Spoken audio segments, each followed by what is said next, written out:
السلام علیکم بچوں، میں آپ کی ٹیچر اسکول UPS نپورہ کلاس 8 سبجیکٹ اردو۔ بچوں جو ہمارا آج کا ٹاپک ہے گیہوں کا دانہ، پیج نمبر ہے 42۔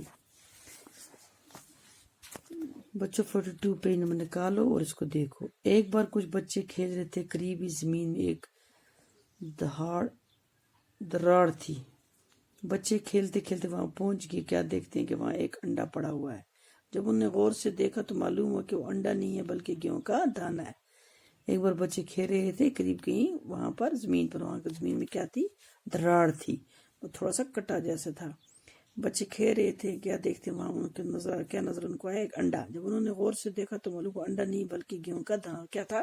گیہوں کا دانہ، اتنا موٹا تھا وہ، کیونکہ اس میں گیہوں نے دانے کی طرح ایک گہری لکیر تھی۔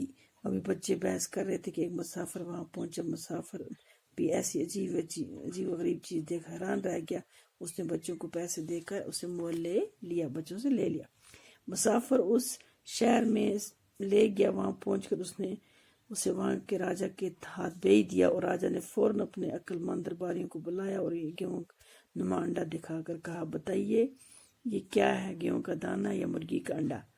اس مسافر نے کیا کیا، وہ شہر میں لے گیا، وہاں پہنچ کر وہ راجا کے ہاتھ اس نے کیا دیا، دے دیا۔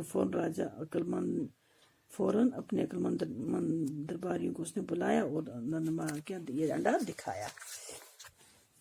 تمام درباریوں نے اسے غور سے دیکھا، کسی کی سمجھ میں کچھ نہ آیا، کسی کو سمجھ نہیں یہ کیا ہے۔ چنانچہ گیہوں کا دانہ پاس ہی ایک کھڑکی میں رکھ دیا گیا۔ ذرا سی دیر میں ایک چیل آئی اور اس نے اس میں چھید کر دیا۔ چیل مطلب آئی، وہاں پر کھڑکی سے آئی۔ درباریوں نے غور سے دیکھا تو معلوم ہوا کہ وہ سچ مچ گیہوں کا دانہ تھا۔ یہ دیکھ کر سب لوگ حیران رہ گئے، یہ کیسا گیہوں کا دانہ ہے؟ راجا نے کہا، معلوم کرنا چاہیے کہ اتنا بڑا گیہوں کہاں پیدا ہوتا ہے۔ کسی بوڑھے کسان کو دربار میں حاضر کرو۔ بچوں آج اتنا ہی کافی، کل انشاءاللہ سے آگے ہم یہ کہانی پڑھیں گے۔ اللہ حافظ۔